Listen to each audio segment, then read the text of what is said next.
Good afternoon everyone. So today continue करें आगे chapter number 7 gravitation. कल कुछ पढ़ लिया था अपन ने, ग्रेविटेशन क्या होता है, केपलर्स लॉ पढ़ लिए थे अपन ने, gravity due to acceleration, acceleration due to gravity अपन ने पढ़ लिया था, जी क्या होता है अपने पास वहां पर। ठीक है, तो वो सारी चीजें अपन ने कंप्लीट कर ली थी यहाँ पर। ठीक है, तो आज अपन क्या पढ़ने वाले हैं, एक बार मैं कल का छोटा सा रिकेप करा दूं कि जी का क्या क्या यूज किया था अपन ने वहां पर। ठीक है, तो जैसे acceleration due to gravity g equal to कितनी होती है, जी एम अपॉन में R square at earth surface, और इसकी वैल्यू जो होती है वो 9.8 मीटर पर सेकेंड स्क्वायर होती है यहाँ पर। ठीक है, एक अपना पढ़ा था अपन ने कि जब जी को अपन अर्थ सरफेस से अबाव लेके जाते हैं, अबाव लेके जाते हैं तो जी की वैल्यू में क्या होता है, डिक्रीमेंट होता है। और क्या फॉर्मूला आया था उसका, G dash equal to G one minus two H upon में आर। ये अपना डेप्थ के लिए, हाइट के लिए आया था। और अगर इसको मैं अगर डेप्थ की बात कर लेता हूँ तो डेप्थ के लिए कितना आया था, G dash equal to G one minus D by R. तो दोनों ही केस में क्या होता है, अपना डिक्रीज होता है एक्सेलरेशन जब अपन किसी भी ऑब्जेक्ट को हाइट पर लेके जाते हैं या किसी भी ऑब्जेक्ट को अपन डेप्थ में लेके जाते हैं तो। ठीक है, नाउ टुडे क्या स्टार्ट करेंगे अपन, अपन करेंगे यहाँ पर थर्ड वेरिएशन। क्या होता है variation, variation acceleration due to gravity with the latitude. Latitude पे क्या होता है क्या नहीं होता, देखो इसकी पहले सिंपल सी डेरिवेशन थी, बट अब मैं डेरिवेशन पे फोकस नहीं कर रहा हूँ, इसमें सिंपल चीज बता रहा हूँ कि क्या फॉर्मूला बनता है लैटिट्यूड पे। तो वो होता है अपना G minus omega R square cos square theta होता है यहाँ पर। ठीक है, जी डेस क्या होगा, जो तुम्हारा लैटिट्यूड पे ग्रेविटेशन होगा, जी तुम्हारा अर्थ सरफेस पे होता है, माइनस ओमेगा स्क्वायर आर, और ये कितना हो गया तुम्हारा कोस स्क्वायर थीटा होता है। ठीक है, अब डायरेक्टली देखो, अगर अपन बात करते हैं कौन से लैटिट्यूड पे, इक्वेटर पे बात करते हैं, तो इक्वेटर पे थीटा इक्वल टू कितना होता है तुम्हारा, 0 डिग्री होता है। कितना होता है, 0 डिग्री। और थीटा 0 पुट करोगे तो कोस 0 की वैल्यू 1 होती है। ठीक है, और कोस 1 हो गया तो यहाँ पर क्या बचेगा, ओनली जी माइनस ओमेगा स्क्वायर बचेगा। इसका मतलब जी इक्वेटर पे जी में से क्या माइनस हो रहा है, ओमेगा स्क्वायर माइनस हो रहा है। इट मींस ये वैल्यू डिक्रीज होगी, और डिक्रीज होगी तो इसका मतलब क्या होगा तुम्हारा यहाँ पर कि सबसे मिनिमम मिलेगा। क्या मिलेगा, मिनिमम मिलेगा, जब तुम्हारा कोस क्या होगा, 0 डिग्री पे होगा। यानी कि इक्वेटर की बात करेंगे अपन, किसकी बात करेंगे, इक्वेटर की। नाउ सेकंड, अगर अपन बात करें किसकी, पोल्स की। पोल्स इक्वेटर तो जानते हो ना, ये पोल्स इक्वेटर होता है, तो पोल्स पर थीटा इक्वल टू कितना डिग्री बनता है तुम्हारा यहाँ पर, 90। और 90 बनेगा तो कोस 90 कितना होता है तुम्हारा, 0। और ये कंप्लीट वैल्यू 0 हो गई तो तुम्हारा जी किसके इक्वल मिलता है, तुम्हारा जीपी। ठीक है, तो मैक्सिमम क्या मिलेगा यहाँ पर, ग्रेविटेशन। इसका मतलब पोल्स पर क्या होता है, मैक्सिमम ग्रेविटेशन मिलता है अपने को, जी की वैल्यू ज्यादा मिलती है, और यहाँ पर इक्वेटर पे कम मिलती है। तो यहाँ पर लिखा है acceleration due to gravity is maximum at the poles. Poles पर क्या रहेगी, मैक्सिमम, और मिनिमम कहाँ रहता है तुम्हारा यहाँ पर, इक्वेटर पे मिनिमम रहता है यहाँ पर। ठीक है, तो ये तुम्हारे वेरिएशंस थे किसके, due to gravity, acceleration due to gravity के एक्सेलरेशन यहाँ पर। ठीक है, नाउ नेक्स्ट है अपना यहाँ पर ग्रेविटेशन पोटेंशियल एनर्जी।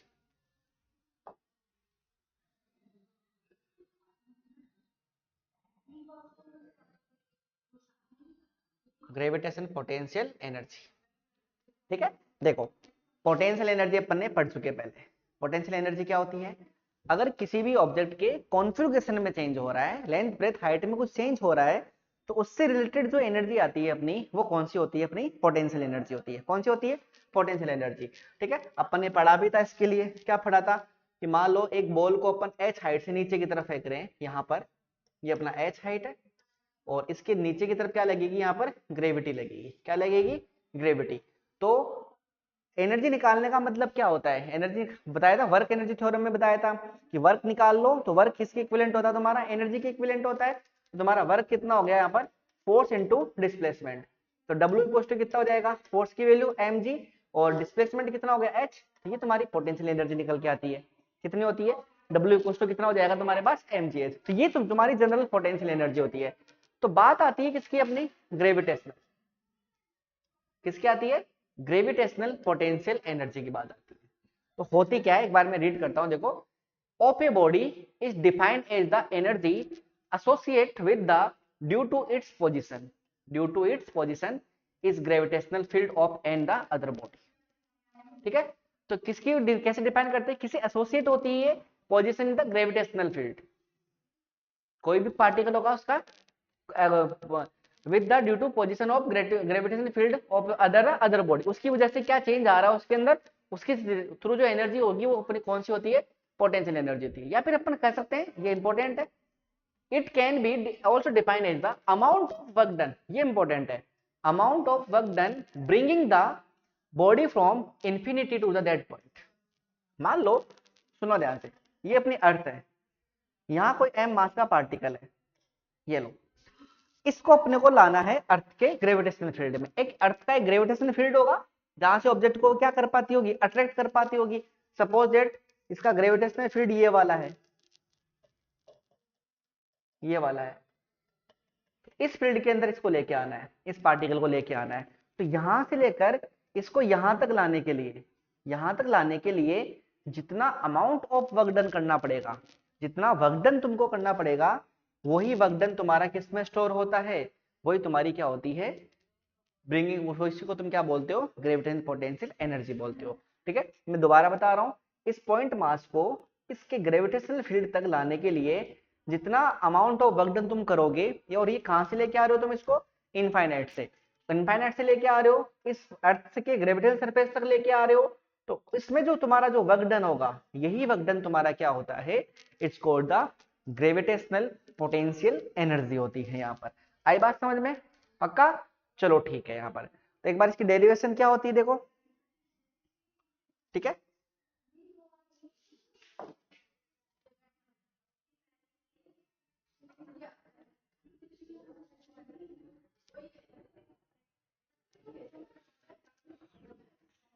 ठीक है, चलो मैं एक बार इसको दूसरी स्लाइड पे बता देता हूं।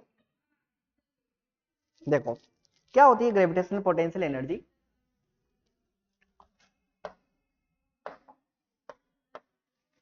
मान लेते हैं ये अपनी अर्थ है, इधर बना देता हूं मैं, ये अपनी अर्थ है, अर्थ की जो रेडियस है वो अपनी आर है, इतनी है आर है, इसका एक ग्रेविटेशनल फील्ड होगा,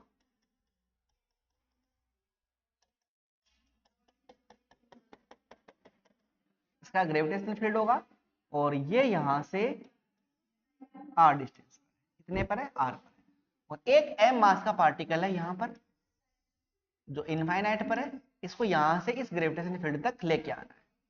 सही बात है, लेके आएंगे, ठीक है, और यहां से लेकर इस पॉइंट को यहां मान लेते हैं अपन, और ये जो डिस्टेंस होगी अपन इसको ले लेते हैं अपन x ले लेते हैं, क्या ले लेते हैं, x, और ये m मास का, अर्थ का कैपिटल m है, और इसका क्या हो जाएगा तुम्हारे पास स्मॉल m होगा यहाँ पर, ठीक है, और ये बिटवीन डिस्टेंस कितनी इसकी, यहाँ से लेकर यहाँ तक x है। तो एक साथ तो अपन लेके आ नहीं सकते, कहां ने लेके आने सकते, तो क्या करना पड़ेगा अपने को, छोटे छोटे एलिमेंट्स ब्रेक करने पड़ेंगे। मान लो सबसे पहले मैं ए पोजीशन टू बी पोजीशन लेके आऊंगा, तो ये मेरा डिस्प्लेसमेंट कितना हो जाएगा, ये डिस्प्लेसमेंट हो जाएगा मेरा dx, दिख नहीं रहा, ये डिस्प्लेसमेंट क्या हो जाएगा मेरा dx हो जाएगा, क्या हो जाएगा dx, फिर यहां से यहां तक लेके आओगे, फिर यहां तक, फिर यहां तक, फिर यहां तक, और फिर तुम्हारा r वाले फील्ड में एंटर करोगे यहाँ पर। तो यहां से लेकर यहां तक लाने के लिए अपने को छोटे छोटे डिस्प्लेसमेंट में वर्क करना पड़ेगा, और जब छोटे छोटे डिस्प्लेसमेंट को ऐड कर दोगे तो वही तुम्हारा वर्क डन आ जाएगा। तो ऐड करने के लिए क्या यूज करते हैं अपन, ऐड यूज करने के लिए यूज करते हैं अपन इंटीग्रेशन। तो पहले क्या निकालो, पहले इस ऑब्जेक्ट में और इस अर्थ में और ऑब्जेक्ट में इसके बिटवीन का फोर्स निकालो, डिस्टेंस कितनी है, x है, तो फोर्स क्या होता है अपना F equal to G m1 m2 upon में r square, F equal to कितना हो गया, g capital M small m upon में डिवाइडेड बाय कितना हो जाएगा x स्क्वायर, डिस्टेंस कितनी है x स्क्वायर, ये अपना फोर्स निकल गया। ठीक है, वर्क डन क्या होता है, वर्क डन होता है तुम्हारा फोर्स इनटू डिस्प्लेसमेंट, ये लो कितना डिस्प्लेसमेंट कर रहे हो तुम dx, कितना फोर्स लगा रहे हो f, f की वैल्यू यहाँ पुट कर दो, तो अगर छोटा डिस्प्लेसमेंट है तो तुम्हारा वर्क डन भी क्या होगा, स्मॉल ही होगा। तो करो इसको आगे, dw इक्वल्स टू f की वैल्यू ये वाली पुट कर दो, तो कितना हो जाएगा g capital M small m upon में x का स्क्वायर, और इनटू में कितना हो जाएगा तुम्हारे यहाँ पर dx। ठीक है, इंटीग्रेशन करते हैं, इसका इंटीग्रेशन कर देंगे, इसका इंटीग्रेशन कर देंगे। लिमिट, लिमिट कहां से कहां तक आती है, देखो कहां से लेके आ रहे हो, ब्रिंगिंग कहां से कर रहे हो, इन्फिनिटी से, तो इन्फिनिटी से स्टार्ट होगा। और किस किस एरिया तक लेके आ रहे हो, आर तक, तो स्मॉल आर तक लेके आ रहे हैं, तो लिमिट क्या लग गई, इनफाइनाइट टू आर लिमिट लग गई यहाँ पर। ठीक है, अब सोल्व कर लो, बस काम सोल्व करने का रहा है। तो D W integration equal to, देखो क्या क्या कांस्टेंट है यहाँ पर, जी कांस्टेंट है, एम कांस्टेंट है और ये वाला, तो पूरे को बाहर निकाल लिया, जी कैपिटल एम स्मॉल एम, और ये हो गया अपना, अपने यहाँ से कितना अपन ने बाहर निकाल लेते हैं इसको, अंदर क्या बच गया, इनफाइनाइट टू आर, और ये हो जाएगा तुम्हारा 1 अपॉन में एक्स का स्क्वायर, और मल्टीप्लाई में क्या चलेगा तुम्हारा dx। ठीक है, ये अपन ने इसको बाहर निकाल लिया अपन ने कॉन्स्टेंट। डी डब्ल्यू का इंटीग्रेशन क्या हो जाएगा, W equal to G capital M small M upon में, कुछ यहाँ नहीं है तो जीरो से इनफाइनाइट टू कहां तक, आर तक, और 1 अपॉन में एक्स का स्क्वायर, और इनटू में कितना कर दिया अपन ने dx। तो ये डी डब्ल्यू का क्या कर दिया अपन ने, डब्ल्यू कर दिया यहाँ पर। नाउ आगे कैसे करोगे, अब देखो इस एक्स स्क्वायर को ऊपर लेके जाओ, तो डब्ल्यू इक्वल टू कितना हो जाएगा, G M small M upon में, यहां से हो जाएगा अपना, यहां से इंटीग्रेशन इनफाइनाइट टू आर तक, और x की पावर -2 को मैंने ऊपर ले गया, इनटू में dx हो गया। क्या तुमने x की पावर n का इंटीग्रेशन पढ़ा है, x की पावर n का इंटीग्रेशन होता है x की पावर n+1 अपॉन में n+1, यानी कि पावर को +1 कर दो, फिर नीचे वो सेम चीज कर दो। तो यहाँ पर n की वैल्यू क्या है, -2, तो आगे पुट करो इसके अंदर, तो कितना हो जाएगा, w equal to G M small M, और इंटीग्रेशन क्या कर देंगे आप इसका, x की पावर -2+1 अपॉन में -2+1, according to this formula n में पावर में +1 ऐड कर देंगे अपन, तो ये हो गया तुम्हारा यहाँ से इन्फिनिटी टू आर तक, ये अपना इंटीग्रेशन कर दिया, और किसके रेस्पेक्ट में किया था, dx के रेस्पेक्ट में। तो तुम्हारा पास यहाँ पर हो गया w equal to G capital M small M, क्या बचेगा यहाँ पर -1, इसकी पावर -1, यहाँ पर भी क्या बचेगा -1, इनफाइनाइट टू कहां तक होगा, आर तक कर दिया। आगे w इक्वल टू कितना हो जाएगा, g capital M small M, और ये हो गया अपना, ये वाला माइनस था ना, इसको मैं यहाँ लगा रहा हूँ, आगे माइनस आ गया, तो इसको मैं पावर को नीचे लेके आ रहा हूँ, तो पावर किसकी हो जाएगी, प्लस की हो जाएगी, और कहां से कहां तक होगा, इनफाइनाइट टू कहां तक होगा, आर तक हो जाएगा यहाँ से। तो w इक्वल टू कितना हो जाएगा बताओ, माइनस का g capital M small M, और लिमिट पुट करते हैं, कैसे करते हो लिमिट पुट करते हैं अपन, पहले लोअर लिमिट, सॉरी पहले अपर लिमिट फिर लोअर लिमिट, तो पहले x की जगह क्या पुट होगा, r, तो 1/r, माइनस का 1 बाई कितना हो जाएगा, इन्फिनिटी, तो ये इन्फिनिटी हो गया, 1 बाई इन्फिनिटी क्या होता है, 0, ये 0 हो जाएगा। तो क्या बचेगा तुम्हारे पास, w इक्वल टू माइनस का g capital M small M, और डिवाइडेड बाय कितना हो जाएगा, r, और जो तुम्हारा जो वर्क डन होता है, ये वर्क डन स्टोर होता है किसके अंदर, पोटेंशियल एनर्जी में। ये कौन स्टेट करता है, ये बताती है अपने को वर्क एनर्जी थ्योरम, कौन बताती है, वर्क एनर्जी थ्योरम बताती है। तो यहाँ से इसको मैं u से रिप्लेस कर दूंगा, तो माइनस का g capital M small M upon में कितना हो जाएगा यहाँ पर r, यही तुम्हारी क्या होती है, GPE, GP का मतलब ग्रेविटेशनल पोटेंशियल एनर्जी, इस चीज का ध्यान रखना।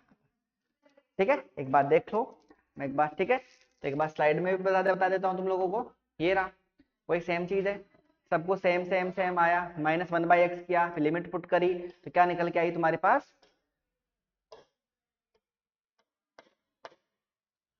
तुम्हारे पास क्या निकल के आया, gm अपॉन में r, तो इसी को एनर्जी बोलते हैं। और अगर अपन बात कर लेते हैं कौन से सरफेस की,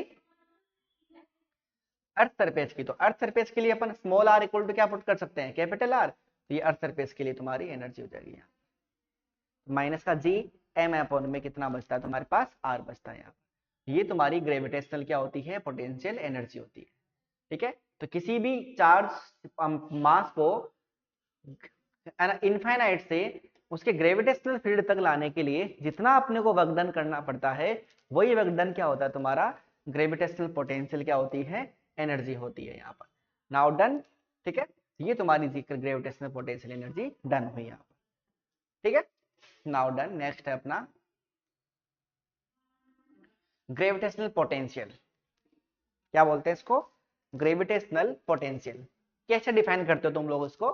eight a point in the gravitational field. चलो मैं बता देता हूं। ये अपनी अर्थ है, अर्थ, और अर्थ की रेडियस कितनी है? अर्थ की रेडियस है r। चलो ठीक है। फिर ये इसका क्या बना देते हैं अपन? एक ग्रेविटेशनल फील्ड बना देते हैं। ये ग्रेविटेशनल फील्ड क्या होता है? जहां तक अर्थ अपना क्या लगा सकती है? ग्रेविटेशनल फोर्स लगा सकती है। ठीक है, वो हो गया। तो at a point in the gravitational field is the amount of work done bringing the unit mass. एक मास है, कोई पॉइंट मास है ग्रेविटेशनल फील्ड के अंदर, उसको कहां से लेके आ रहे हैं अपन? इन्फिनिटी से। कहां से लेके आ रहे हैं? इन्फिनिटी से। उसके लिए जो वर्क डन होगा वही तुम्हारा क्या होता है? Gravitational potential. ठीक है, कभी तुमने 10th में इलेक्ट्रिक पोटेंशियल पढ़ा था, तो क्या होता है? एक यूनिट चार्ज को कहां से लेके आते हैं अपन? इन्फिनिटी से लेके आते हैं। तो उसके लिए जो वर्क डन होगा, तो एक तरीके से ऐसा कह सकते हैं कि वर्क डन होगा तो उसका मतलब तुमको पोटेंशियल एनर्जी करनी पड़ेगी, कर सकते हैं। तो पोटेंशियल एनर्जी को किसके लिए कर रहे हो? एक यूनिट मास को लाने के लिए कर रहे हो। तो अपन क्या ऐसे डिफाइन कर सकते हैं पोटेंशियल को? U बाई एम लिख सकते हैं कि मास पर यूनिट एनर्जी, या फिर उसको लाने के लिए जितनी एनर्जी की रिक्वायर्ड होती है वही अपनी क्या होती है? ग्रेविटेशनल पोटेंशियल एनर्जी होती है। और उसी को क्या बोलेंगे अपन? ग्रेविटेशनल पोटेंशियल बोलेंगे, U बाई एम बोलेंगे। अब बोलेंगे सर U तो अपन ने निकाल ली थी अभी, यही तो किया था अपन ने, इनफाइनाइट से कहां तक लाने के? ग्रेविटेशनल फील्ड तक लाने के लिए। तो उसके लिए U कितना होता है? उसके लिए U होता है माइनस का G capital M small m upon में R था। यही था, यहाँ पर अर्थ सरफेस की बात नहीं कर रहे अपन। ठीक है, तो क्या अगर मैं इस फॉर्मूले में पुट करूं तो अपना V कितना निकल के आएगा? V निकल के आएगा तुम्हारा माइनस का G capital M small m upon में R, और डिवाइड में किसका हो रखा है? स्मॉल m का। तो स्मॉल m से स्मॉल m कैंसिल हो गया, तो तुम्हारे पास V इक्वल टू कितना बचेगा? माइनस का G कैपिटल M अपॉन में कितना बचेगा? Small r। यही तुम्हारा एक पॉइंट मास के लिए, किसके लिए? पॉइंट मास के लिए क्या होगा तुम्हारा? ये ग्रेविटेशनल पोटेंशियल होगा। कोई पूछ ले कि पॉइंट मास के लिए ग्रेविटेशनल पोटेंशियल कितना होता है? That will be Gm by R होता है। R क्या है तुम्हारी? वो ग्रेविटेशनल फील्ड का डिस्टेंस होती है तुम्हारी यहां से लेकर यहां तक। डन। ये तुम्हारा ग्रेविटेशनल पोटेंशियल होता है। कितना इन्फिनिटी से कितना वर्क डन तुम लाने के लिए कर रहे हो, उसी को अपन क्या बोलते हैं? Gravitational potential, sorry gravitational potential बोलते हैं यहाँ पर। ठीक है, नाउ डन। तो इतना पार्ट तुम्हारा क्या होता है? कवर होता है यहाँ। ठीक है, now next most important, escape velocity. It is the velocity, जानते ही हो, मिनिमम वेलोसिटी। चलो मैं एक बार समझा के बताता हूं। ये तुम्हारा अर्थ सरफेस है और यहां अपन खड़े हैं। अब एक पत्थर फेंकते हैं अपन ऊपर, यहां से पत्थर फेंका अपन ने ऊपर की तरफ, और जैसे ही पत्थर ऊपर गया कुछ टाइम बाद में वापस क्या आ गया? नीचे की तरफ आ गया, यहां पर आके वापस अर्थ सरफेस पर गिर गया। इसका मतलब क्या हुआ? इसका मतलब ये हुआ कि अपन उस स्टोन को या पत्थर को अर्थ के ग्रेविटेशनल फील्ड से बाहर नहीं भेज पा रहे हैं। यही है, मान लेते हैं सपोज दैट ये इसका ग्रेविटेशनल फील्ड है, ये अर्थ का क्या है? ग्रेविटेशनल फील्ड है। ये लो, ये अर्थ का ग्रेविटेशनल फील्ड है। इसको अपन पत्थर को यहां तक, अब पत्थर तो ऊपर जाएगा वापस नीचे की तरफ आ जाएगा। तो अपने को क्या करना है? अपने को इतनी वेलोसिटी देनी है इस स्टोन को, इतना अमाउंट और इतना वेलोसिटी अपने को देना है इसको, ताकि यहां से ये जो स्टोन है ना, इस ग्रेविटेशनल फील्ड को कर पार करके यहां चला जाए, मतलब आउट ऑफ ग्रेविटेशनल फील्ड हो जाए। इतनी वेलोसिटी अपने को देनी है।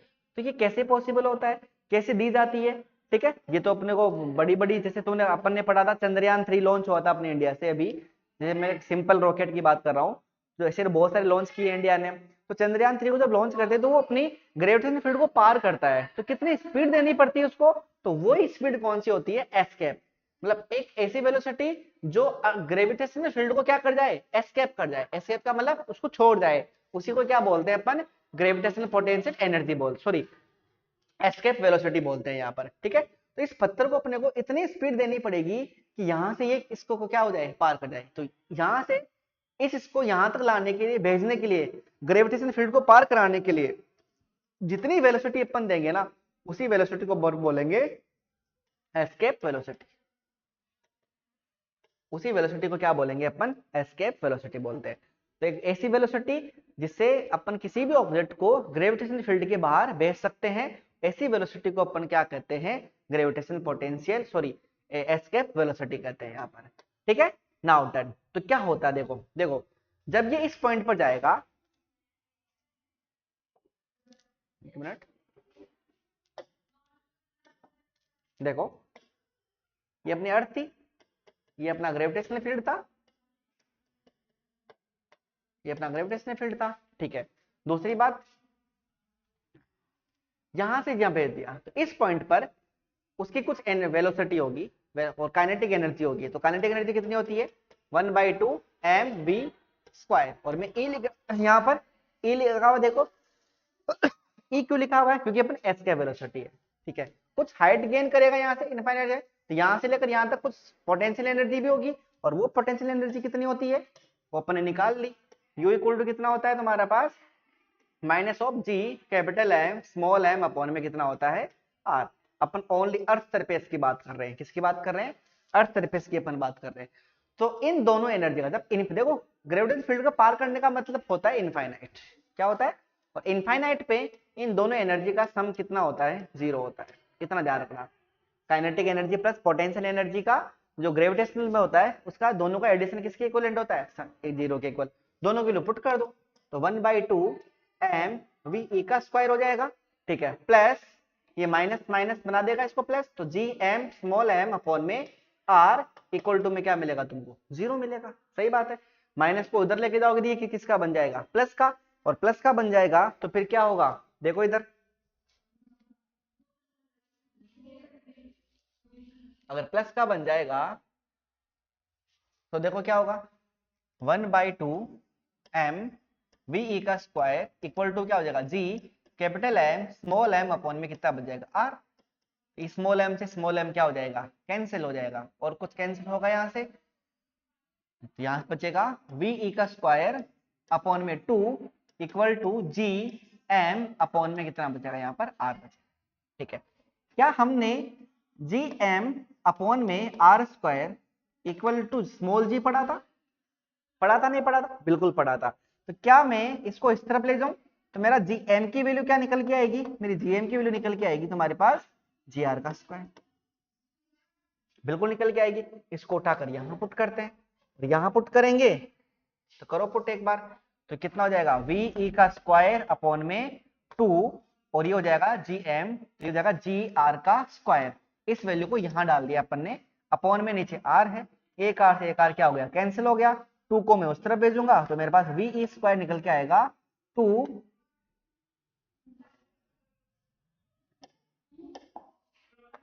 2g into are. और जब मैं इसका स्क्वायर हटाऊं इधर से, और स्क्वायर मैंने हटा दिया, तो वी ई का स्क्वायर इक्वल टू क्या बचेगा, रूट में 2g/r। क्या ये दोनों की दोनों न्यूमेरिकल वैल्यू है, सारी की सारी कांस्टेंट वैल्यू है क्या, बिल्कुल है। 2 का तो 2, अंडर रूट जी की वैल्यू अर्थ सरफेस पे 9.8, और रेडियस कितनी होती है अर्थ की, मैंने कल भी बताई थी 6400 किलोमीटर होती है। इसको मीटर में कन्वर्ट कर लो, 6400 किलोमीटर अर्थ होती है, तो इसको लिख सकते हैं अपन इंटू में 1000 से और मल्टीप्लाई कर देंगे, तो हो जाएगा 64 इंटू 10 की पावर 5, ये हो जाएगा 6.4 इंटू 10 की पावर 6। इतनी रेडियस होती है मीटर में, इंटू में 10 की पावर 6। इसको जब सोल्व करते हैं तो कितना निकल के आता है, 11.2 किलोमीटर पर सेकेंड। ठीक है, इसको मीटर कन्वर्ट करेंगे, यहाँ पर मीटर पर सेकंड स्क्वायर में रख देंगे, जी के लिए ये पुट कर देंगे, तो जब सोल्व करेंगे तो कितना निकल के आएगा, 11.2 किलोमीटर पर सेकंड। इट मींस क्या हुआ कि इतनी वेलोसिटी अपन कहां से दे, कहां से दे, इस अर्थ के सरफेस से दे, कहां से दे, अर्थ के सरफेस से, ताकि ये ग्रेविटेशनल फील्ड को क्या कर जाता है, पार कर जाए, बिल्कुल क्रॉस कर जाए। तो ऐसा वेलोसिटी जो होगी अपनी किसके इक्विवेलेंट होगी, 11.2 किलोमीटर पर सेकेंड। मतलब एक सेकेंड में तुमको कितना किलोमीटर ट्रेवल कराना है पार्टिकल को, 11 किलोमीटर। 11.2 किलोमीटर एक सेकेंड में, सोच के देखो, एक सेकेंड में 11.2 किलोमीटर की अगर स्पीड दे पा रहे हैं तो अपन gravitational potential and gravitational field को क्या कर जाएंगे, क्रॉस कर जाएंगे। आई बात समझ में। तो ऐसी वेलोसिटी क्या होती है अपनी, ऐसी वेलोसिटी को बोलते हैं अपन एस्केप वेलोसिटी बोलते हैं। कौन सी वेलोसिटी बोलते हैं, एस्केप वेलोसिटी बोलते हैं यहाँ पर। ठीक है, नाउ डन। ठीक है, तो ये मैंने एक बार डेरिवेशन करा दी इसकी यहाँ पर, एक बार तुम इसको चीज को देख लेना यहाँ पर। ये तुम्हारा बिल्कुल क्या होता है, एस्केप वेलोसिटी का पार्ट हुआ डन यहाँ पर। ठीक है ना, अब थोड़ा थ्योरेटिकल पार्ट बच गया तुम्हारा, आप लोग फटाफट देख लो इसको जल्दी जल्दी से। ठीक है, सैटेलाइट तुमको पता ही है क्या होते हैं। Satellite are basically revolving object with the keep orbiting a particular planet. पता ही तुम लोगों को, जो एक पर्टिकुलर प्लैनेट के चारों ओर क्या करते रहते हैं, राउंड करते रहते हैं। The satellite orbiting around the earth इसको अर्थ सैटेलाइट, और जो अर्थ के चारों राउंड करते हैं उसको अपन क्या कहते हैं, अर्थ सैटेलाइट कहते हैं। ठीक है, while revolving the satellite maintain the particular velocity, एक वेलोसिटी होती है जिसको अपन क्या बोलते हैं, ऑर्बिटल वेलोसिटी बोलते हैं। क्या बोलते हैं, ऑर्बिटल वेलोसिटी। छोटी सी एक डेरिवेशन है, वो अपन यही दिखा देता हूं मैं, इसको करने की जरूरत नहीं इसको कहीं पर भी, और ये लो। ठीक है, देखो एक चीज और बता दूं मैं, जब भी कोई भी सैटेलाइट या कोई भी ऑब्जेक्ट सर्कल पाथ में घूमता है तो उसके ऊपर एक फोर्स लगता है, और वो फोर्स कौन सा होता है, सेंट्रीपिटल फोर्स, जिसको अपन क्या लिखते हैं, m²/r। पता नहीं चीज पढ़ाई की थी, थर्ड चैप्टर में पढ़ाई थी या फोर्थ चैप्टर में पढ़ाई थी, तो वही अपन ने लगा दिया mv0²। v0 क्यों है यहाँ पर, क्योंकि ऑर्बिटल है। और r क्या है, r देखो यहाँ से लेकर, ये अपनी रेडियस होती है अर्थ की, फिर ये हाइट हो गई h, तो इसी को अपन क्या बोलते हैं, r बोलते हैं। तो r की वैल्यू किसकी इक्विवेलेंट होती है, r+h की। ये मैंने पहले भी बताया था कल भी कि r की वैल्यू किसकी इक्विवेलेंट होती है, r+h की। तो ये पुट कर दी इन्होंने यहाँ पर। ठीक है, दूसरी बात और क्या होता है अपना, तो ये तो हो गया सेंट्रीपिटल फोर्स। एक ग्रेविटेशनल फोर्स होता है, तो जो अपन निकाल देते हैं Gmm स्मॉल m, एक अर्थ का है कैपिटल M, एक सैटेलाइट का स्मॉल m, और r², r की वैल्यू कितनी है, r+h का होल स्क्वायर। ठीक है, दोनों फोर्स की वैल्यू है, तो दोनों को क्या कर दिया, इक्वल कर दिया। यहाँ से एक r+ से एक r+h कैंसिल हो गया, यहाँ से एक m से एक m कैंसिल हो गया यहाँ पर, तो ये चीज निकल के आ गई, एक m से एक m उड़ गया, और यहाँ से किसकी वैल्यू निकल के आई, v0² की। इधर से स्क्वायर हटाऊंगा तो यहाँ क्या लग जाएगा, रूट, तो v0 की वैल्यू क्या निकल के आएगी, रूट में g कैपिटल M अपॉन में r+h का। ये कोई दिक्कत, वापस वही चीज, अगर h ग्रेटर देन हो r, ये तो पता है ना, कल भी बताया था कि रेडियस बहुत ज्यादा हो चीज से तुम्हारी अर्थ से, तो यहाँ पर h की वैल्यू 0 हो जाएगी, तो क्या बचेगा तुम्हारे पास बचेगा only v0 equal to gm upon में r बचेगा। और gm तुमको पता ही अभी निकाला था, gm की वैल्यू कितनी होती है, gr का स्क्वायर। यहाँ पुट करो इसको, तो gr² पुट करेंगे, एक r से एक r कैंसिल हो गया, तो v0 की वैल्यू निकल के आती है √gr। ये भी कांस्टेंट वैल्यू है क्या, बिल्कुल कांस्टेंट वैल्यू है, और कांस्टेंट वैल्यू है तो अपन वैल्यू पुट कर सकते हैं इसकी। ठीक है, यहाँ पर वैल्यू पुट कर 7.2 के अराउंड आता है, 7.2 किलोमीटर पर सेकंड के अराउंड आता है, एक बार तुम पुट करके देख लेना, g और r की वैल्यू पुट कर लेना। तो ये तुम्हारी क्या होती है, ऑर्बिटल वेलोसिटी होती है। ठीक है, तो एक चीज ध्यान से देखो, एस्केप वेलोसिटी क्या आई थी, √2gr, ऑर्बिटल कितनी आई है, √gr। अगर इस √gr को मैं v0 लिख दूं तो मेरा v कितना आ जाएगा बताओ, v आएगा √2, और इसकी जगह क्या लिख देंगे अपन, v0। तो इसका मतलब अपन कह सकते हैं कि जो वेलोसिटी ऑफ एस्केप वेलोसिटी होती है वो ऑर्बिटल वेलोसिटी का कितना टाइम्स होती है, √2 टाइम्स होती है। कितना टाइम्स होती है, √2 टाइम्स। ये कितना टाइम्स होती है, √2 टाइम्स होती है। तो इसका मतलब 7.2 के अराउंड होता है, और √2 की वैल्यू कितनी होती है अपनी, 1.414। इसको 7.2 से मल्टीप्लाई करना तो वापस कितना निकल के आएगा, वही 11.2 किलोमीटर पर सेकंड के अराउंड निकल के आएगा। ठीक है, तो ये तुम्हारी ऑर्बिटल वेलोसिटी होती है, इसका ध्यान रखना, रूट में gr होता है यहाँ पर। ठीक है, नाउ नेक्स्ट, इसके बाद ये पढ़ी रखी है तुम लोगों ने, जियोस्टेटिक सैटेलाइट क्या होते हैं, मोर अबाउट सैटेलाइट।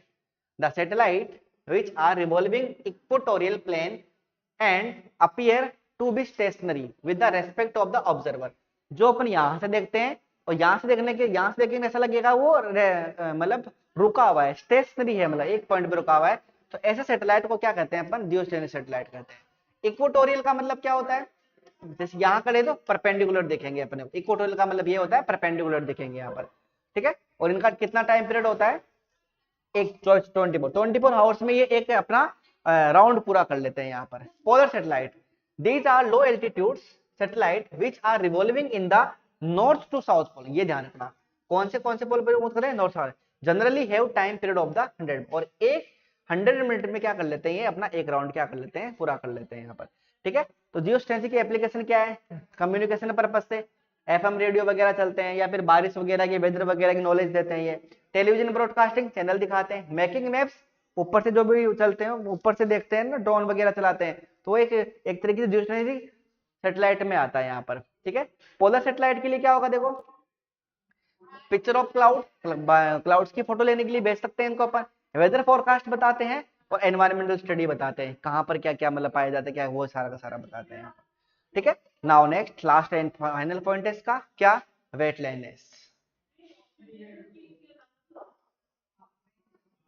जब भी अपन लिफ्ट में जा रहे होते हैं ऊपर, और फिर जब नीचे आते हैं, तो अपन को ऐसा लगता है अपना वेट फील नहीं होता है, अपन बिल्कुल वो करते हैं, इसका मतलब अपना जो ऊपर का जो नॉर्मल फोर्स है ना, वो कम हो रहा होता है, ठीक है। तो अगर मैं सिंपल सी बात बताऊं, जैसे ये ऑब्जेक्ट है, इसको दो फोर्स बैलेंस कर रहे हैं, ऊपर की तरफ तो नॉर्मल फोर्स लगता है, नीचे की तरफ क्या लगता है तुम्हारा? ग्रेविटेशनल फोर्स लगता है। तो अगर इसको मैं हटा दूं यहाँ से, आर को जीरो कर देता हूं, मैं क्या कर देता हूँ? जीरो, तो क्या ये फोर्स जल्दी से नीचे आएगा? बिल्कुल, क्योंकि ग्रेविटी मैक्सिमम हो जाएगी, और जब ग्रेविटी मैक्सिमम हो जाएगी ना, तो अपने को कोई एक ऊपर की तरफ कोई फोर्स फील नहीं होगा। ऐसी कंडीशन को अपन क्या कहते हैं? वेटलैंडनेस का। जैसे कोई छत से कूद जाता है, छत से कूद गया मतलब बहुत तेजी से नीचे गिरेगा, मतलब वहां पर वो, ठीक है। The condition which the experience during free fall, free fall का मतलब बिल्कुल ऊपर की तरफ कोई फोर्स फील ही नहीं होगा तुमको, नीचे की तरफ भी जाओगे तुम। In this condition effect of gravity cancelled and the body experience of the zero weight, कोई भी वेट बिल्कुल फिल्क हो जाते हैं, नीचे की तरफ गिरते हैं वहां पर। तो ये अपना चैप्टर नंबर क्या था, ठीक है। इसका ध्यान रखना, नॉर्मल फोर्स क्या हो जाता है इसके अंदर? जीरो हो जाता है, इतना जरूर ध्यान रखना है यहाँ पर। तो वेटलेनेस की कंडीशन हो जाती है, इसी को भारहीनता बोलते हैं, ठीक है। भारहीनता अगर तुम हिंदी में समझ पाओ थोड़ा सा, तो ये होता है भारहीनता, मतलब कोई भार तुमको फील नहीं होगा यहाँ पर, भारहीन हो जाओगे तुम, वेटलेसनेस हो जाओगे तुम यहाँ पर, ठीक है। नाउ एक क्वेश्चन था, एक दो छोटे क्वेश्चन थे, एक बार मैं बताता हूँ। देखो ये क्वेश्चन है, ये पहला भी था क्या? हाँ देखो ये रहा।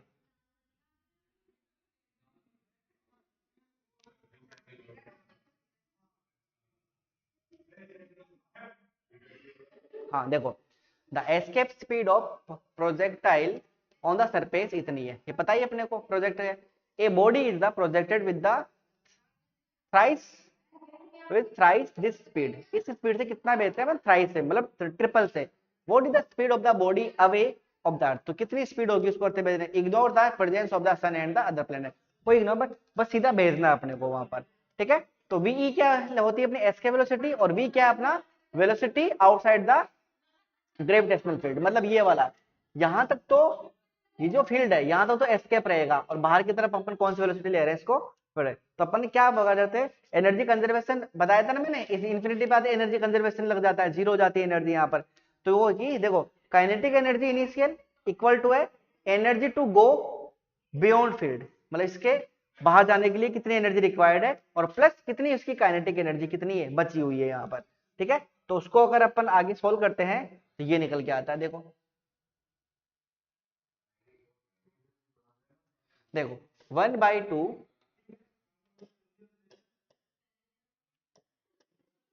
1/2 m, और ये कितना हो जाएगा? v स्क्वायर आता है ना, तो वेलोसिटी कितनी कर दी अपने एस्केप की? 3v square equal to 1/2 m, और कितनी स्पीड से उसकी वो बियॉन्ड द फोर्स आने के लिए लगती है? v स्क्वायर, और प्लस कितनी काइनेटिक एनर्जी उसकी बची है, तो कितनी हो जाती है? mv square. यहाँ से इसको सोल्व कर लो, सिंपल सा, 1/2 से 1/2 1/2 1/2 कैंसिल हो जाएगा, और ये बचेगी तुम्हारे पास यहाँ पर 3 का स्क्वायर 9 हो जाएगा, तो वी स्क्वायर इक्वल टू कितना हो गया? 8v square. अगर यहाँ से मैं स्क्वायर हटाता हूँ, तो 8 को अपन क्या लिख सकते हैं? 8 को लिख सकते हैं 2√2 लिख सकते हैं, क्या लिख सकते हैं? 2√2। फिर इसको एस के वेलोसिटी से मल्टीप्लाई करते हैं, तो कितनी वेलोसिटी चाहिए होगी उसको यहाँ पर? 31.7 किलोमीटर पर सेकेंड, इतनी वेलोसिटी इसको सिंपल सी रिक्वायर होती है यहाँ पर, ठीक है। Second numerical, at what height above the earth surface, कितनी हाइट पर the value of G same as the same mine 80 metre deep, उसको कितनी हाइट पर ले जाएंगे, इसको इक्विवेलेंट हो जाती है उसके डेप्थ में जाने के लिए। इसका मतलब हाइट का और ग्रेविटी का दोनों का क्या इक्वल रहेगा, तो हाइट के लिए ये होता है क्या?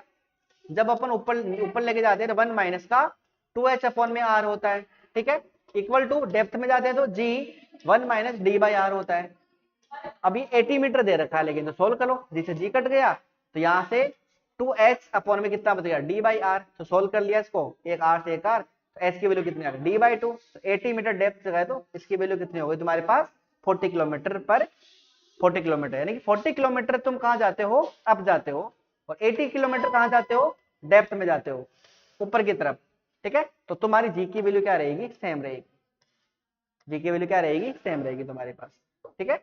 नाउ नेक्स्ट, ये थोड़ा अच्छा क्वेश्चन है, मतलब थोड़ा उसे द केपलर्स लॉ डिफाइन करने अपने को, ये तो तुम कर ही दोगे पहले वाला तो, ठीक है।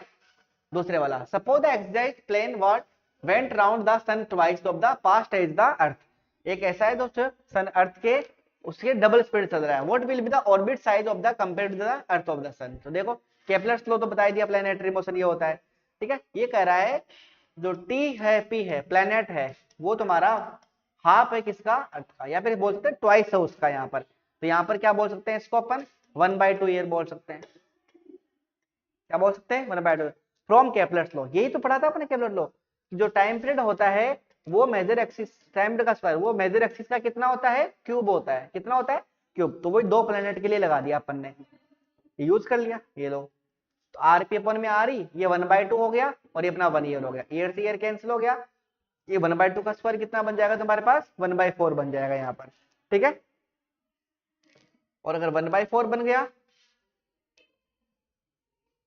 तो ये 1/4 को क्या लिख सकते हैं 0.5 का होल स्क्वायर, तो ये कितना आ गया 0.63 का ज्यादा हो जाएगा, ऑर्बिटल रेडियस इतनी हो जाती है तुम्हारे यहाँ पर, ठीक है। तो ये कुछ क्वेश्चंस है जो तुम एक बार घर पे ट्राई करना, सोल्व कर रखे हैं इसके अंदर ही पीडीएफ के अंदर ही, ठीक है। ये भी थोड़ा अच्छा क्वेश्चन है, थोड़ा मतलब सारे क्वेश्चन कर लेना एक बार तुम लोग, देखो क्या क्वेश्चन है, assuming the earth to be sphere, sphere मान लेते हैं अर्थ को, ठीक है, uniform mass density, how much would body weight half way down there the centre of the earth weighted the 250 newton of the surface, ठीक है। तो wait कितना दे रखा है आपने को 250 का दे रखा है, एक्सेलरेशन ड्यू टू ग्रेविटी जब डेप्थ में जाते हैं तो ये होती है, ठीक है। तो ये अपने और कितना कर दिया, हाफ वे कर दिया, हाफ वे का मतलब समझ रहे हो उसकी रेडियस का हाफ कर दिया, तो डेप्थ डेप्थ कितनी हो जाएगी आर इक्वल टू कितना हो जाएगा, सॉरी डी इक्वल टू कितना हो जाएगा तुम्हारे पास, रेडियस का कितना हो जाएगा हाफ, तो D Q R by two put कर दी, आर से आर कैंसिल हो जाएगा, तो ये 1/2 बचेगा, तो तुम्हारा जो जी डेस हो जाएगा ना वो किसके इक्विवेलेंट आएगा तुम्हारा g/2 के इक्विवेलेंट, ठीक है। तो यहाँ जी डेस की वैल्यू कितनी पुट करेंगे g/2 और वेट कितना था 250, उसका हाफ कर दिया तो कितना आ गया तुम्हारे पास 125 निकल के आ गया तुम्हारे यहाँ पर, ठीक है। नाउ डन, इसके बाद में एक छोटे छोटे न्यूमेरिकल है तुम देख लेना एक बार, बाकी नहीं आता है तो अपन न्यूमेरिकल का सेशन अपन अलग से ही रखेंगे यहाँ पर, ठीक है। ये तुम्हारा हाइट से रिलेटेड क्वेश्चन हो गया, ये केपलर थर्ड लॉ से रिलेटेड क्वेश्चन हो गया, ठीक है। तो ये न्यूमेरिकल तुम अटेम्प्ट करना, नहीं आता अपन अब और भी न्यूमेरिकल की वो करेंगे, प्रैक्टिस करेंगे, तो वहां पर अपन इनको डिस्कस कर लेंगे यहाँ पर, ठीक है। तो ये तुम्हारा चैप्टर नंबर 7 क्या हुआ, डन। एक बार पढ़ना रिवाइज करना, थ्योरी मैंने करवा दी है, न्यूमेरिकल अपन बाद में करेंगे यहाँ पर, ठीक है, ठीक है, चलो ठीक है, थैंक यू।